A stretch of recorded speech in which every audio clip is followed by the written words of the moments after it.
Hello, dear students. Welcome to online lecture. In the previous clips, you studied about electricity. In this topic, we are learning magnetic effects of electric current. That is the 13th chapter in your syllabus. Okay. The key points of the topic are as follows. Basics of the magnetism, magnetic field and magnetic field lines of a magnet, properties of magnetic field lines. So these three steps belonging to the magnetism of magnet itself, I am bringing as the introductory part of the topic. Okay, by that we are moving to the magnetic effects of electric current. Okay, now the next part, that is magnetism due to current carrying conductor. So this is our main chapter. So before going to that main chapter, we need to discuss few things, that is the basics of magnetism.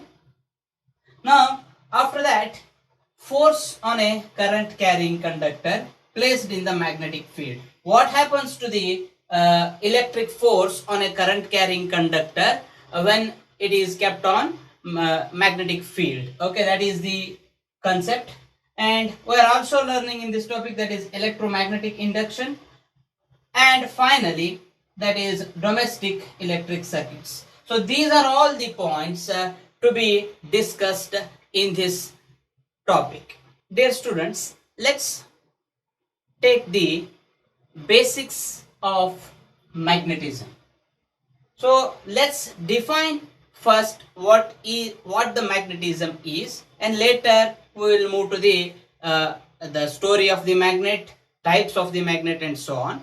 So magnetism first, the phenomenon or property of an object or a substance by virtue of which it can attract a piece of iron or steel is known as magnetism.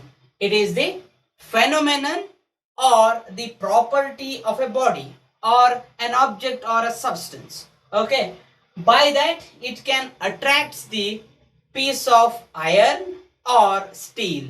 So that phenomenon or that property of a body is known as magnetism.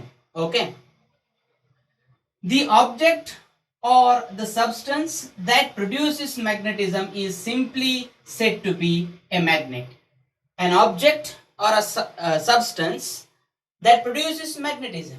So the object which produces magnetism is simply taken as a magnet. Let's take a small story on magnet.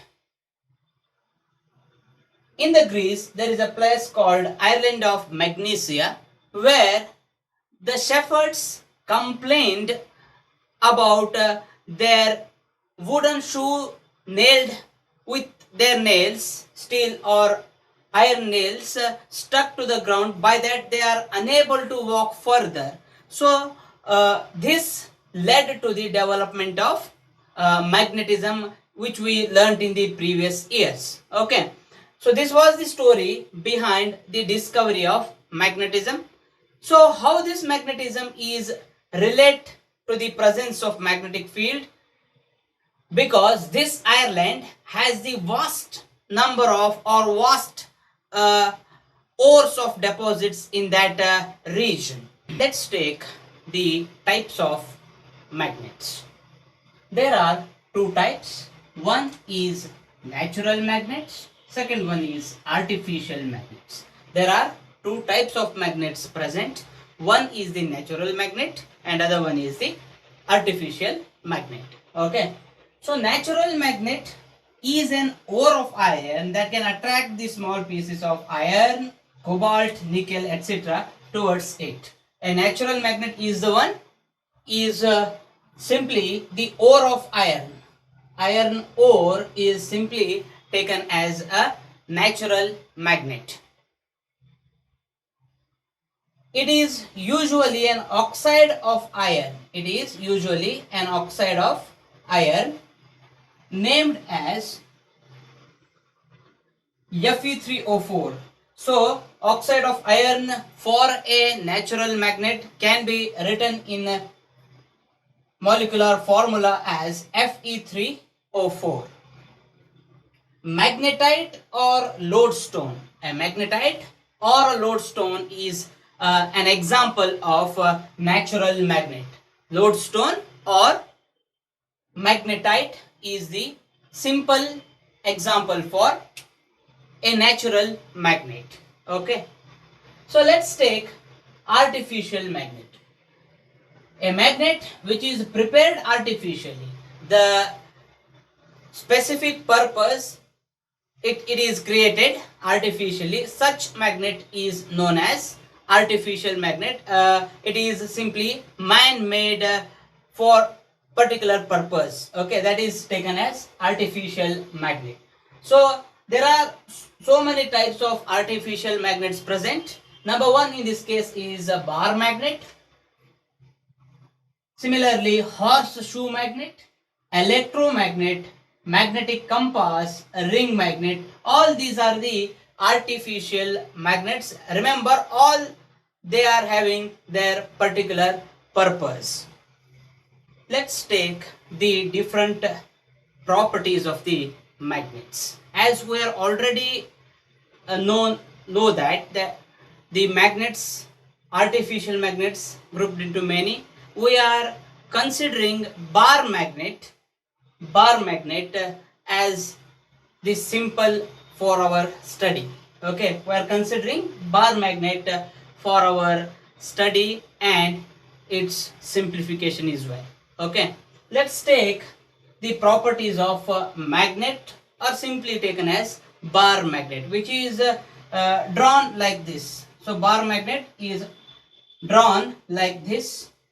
So let's take the properties of bar magnet, or in say general magnet. Okay, magnets attract the substances like iron, steel, cobalt, nickel, or many other types too, or many other substances. Okay, so magnets attracts the substances like iron, nickel, cobalt, steel, like that. So this property of the magnet or bar magnet is known as the attractive property of a magnet, or attractive property of a bar magnet. Magnets attract the substances like iron, nickel, cobalt, steel, such substances. Keep in mind. So this property is known as attractive property of the magnet. When a bar magnet is suspended freely, so as I already quoted the bar magnet, whenever you are suspending the bar magnet freely like this, okay, like this, you suspend the bar magnet freely, or you may take a simple compass, a compass box, or just a magnetic needle we call, or compass box sometimes it is called as. So whenever you are doing that work, means when a bar magnet suspended freely, or you are taking the compass, it points in the north-south direction. It always tends to move in north-south direction of the earth. Okay, so the tip which is point towards the geographic north means what? The north pole of the earth, and geographic south means what? South pole of the earth. The tip which points to the geographic north is known as north pole, and the tip which points to the geographic south is known as south pole. This is known as the directive property of a magnet. So when a bar magnet or compass suspended, so it always point towards the north and south pole of the earth. So that is known as directive property of a magnet. There is a repulsive force when north or south poles of two magnets brought closer. So whenever you are taking north of the two magnets brought nearer, so they are going to repel. And conversely, whenever you are bringing north pole of one magnet and south pole of the other, it will attract. So this states that like poles repel each other and unlike poles attract each other. Like pole repel each other and unlike poles attract each other. Next, we cannot isolate north and south pole of the magnet.